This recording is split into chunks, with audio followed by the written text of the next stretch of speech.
Hello, my dear friends. So, in my previous session, we had discussed the meaning of NPV and the meaning of IRR both, okay? Where NPV is nothing but the combination of cash inflows and cash outflows, and IRR is that particular special rate of return which brings our NPV back to zero, okay? So, the challenge was to find the IRR.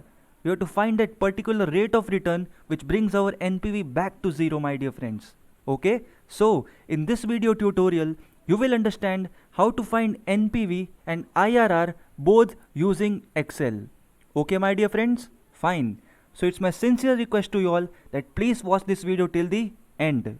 Okay, so let's start with the very first example of our day, where we will understand how to find the NPV and IRR both. Okay, so here in front of us, look at my cursor very carefully. This is the number of years given to us from 0 to 4. And suppose you have invested into a particular project that is $450. Okay, so at year 0, that is today's date, you are investing $450. Therefore, we write it in brackets, which is nothing but the minus 450. Okay, because this is the amount that we are investing. So हमारे हाथ से पैसा जा रहा है.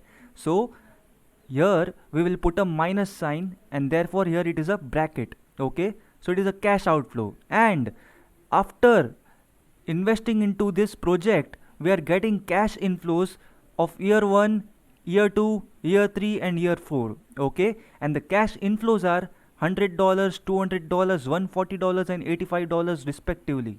Okay, my dear friends, fine. Now what you have to do is you have to find the net present value. Okay, and I had made you understand how to find the net present value, since the word net present value contains those two special words present value, so it becomes very imperative for us to find the present value now. Okay, my dear friends, fine. And remember, my dear friends, we have to find present value of what? We'll be finding the present value of this particular cash flows. Okay, my dear friends, that is, we'll find the present value of $450, $100, $200, $140 and $85. Okay, and whatever the present value that we are getting, then we will say that the combination of all these present values will give us the net present value. Okay, which is nothing but combination of cash inflows and cash outflows. Okay, my dear friends, fine. So what I'll be doing now is I'll be deleting this part and will be solving manually for you. Fine. Now remember one thing very carefully.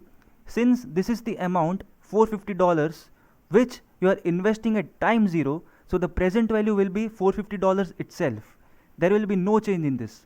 Now what we will do is we will find the present value of each of these numbers. Okay, and the formula that we will be using for calculating the present value is future value upon 1 plus r raised to n. So I apply the formula now, equals to future value.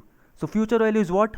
$100, because this is the amount that you are going to get after a period of 1 year. So the future value is 100. So I write FV upon, open the brackets, 1 plus R. What is R?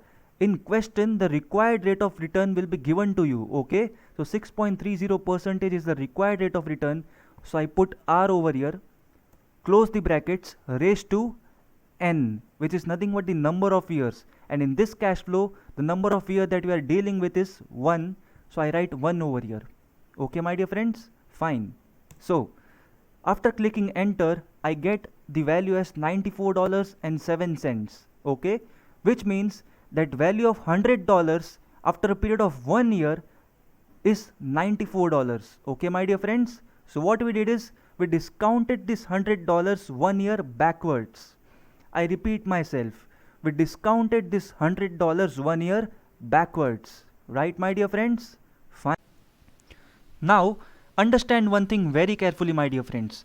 We are finance students. We have to do smart work, okay, and not donkey work. So in spite of using this formula for present value, what we will do is we will not find this present value for each and every cash flow again and again.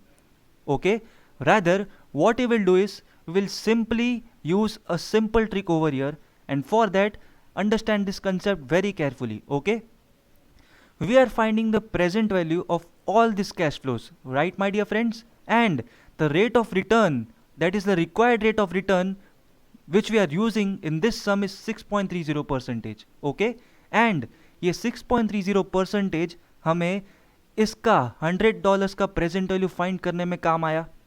So can I say that this 6.30 percentage will also be useful in calculating the present values of all these particular cash flows?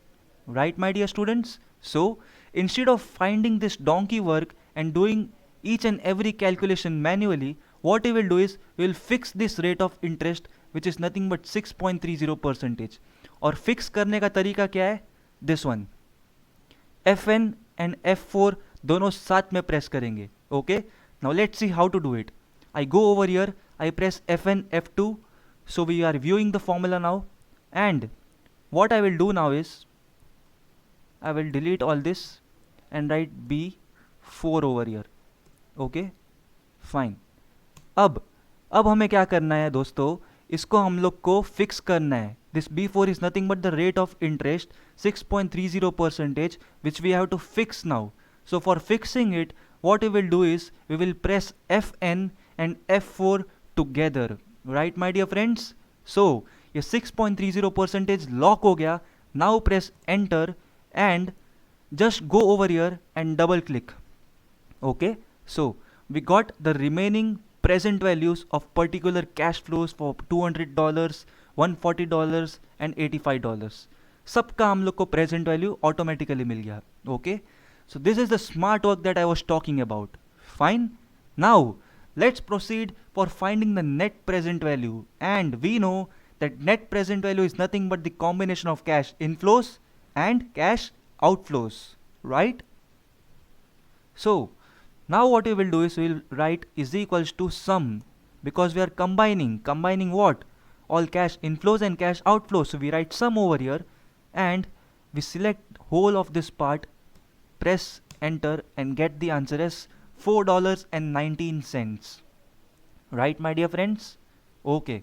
Now what we will do is, in order to cross check whether you have done this calculation perfectly or not, we will use the built-in function of NPV in the Excel over here. Okay, so we will write is equals to NPV and solve for this, and we will observe that we are getting the same answer, which means that the calculation that we have done here is exactly perfect. Okay, fine. Now what we will do is, we learned how to find NPV.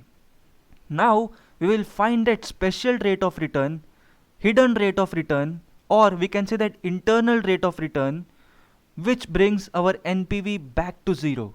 Right, my dear friends? Fine. And for that, what we have to do is we have to use interpolation method. Interpolation मतलब guesswork करना है. Okay? तुक्का मारना है हमको. So what we will do is I will write is equals to IRR over here, and the formula that it gives here is values and guesswork. Okay? So what are the values? Internal rate of return is nothing but that rate of return which brings our NPV back to zero. So the values that we are having here is this. Okay, and the guesswork that we have to do over here is 6.30 percentage required rate of return है, तब हमारा NPV 4.19 आया. हमें zero करना है इसको, और 0.4 से ज़्यादा दूर नहीं है, तो हम लोग क्या करेंगे, 6.30 से थोड़ा बढ़ाएंगे और उसको हम लोग 7% लिखेंगे और देखेंगे कि ज़ीरो आता है कि नहीं आता है. Okay my dear friends, fine. So I close this brackets, press enter, and I get this 6.72 percentage. Now what we will do is we will check कैसे करेंगे, हम लोग 6.72 यहाँ पे लगा देंगे और देखेंगे कि हमारा NPV 0 आ रहा है या नहीं आ रहा है. Okay my dear friends, fine. So I go over here, I press 6.72 over here and press enter, which brings our answer almost closer to 0. Right, my dear friends? So इतना difference is okay, चलता है. So we got the perfect answer for IRR, which is 6.72 percentage. Right, my dear friends? Fine. So that's how we will solve for sums based on NPV and IRR on Excel with a very speedy technique and time saving technique. Right, my dear friends? Fine.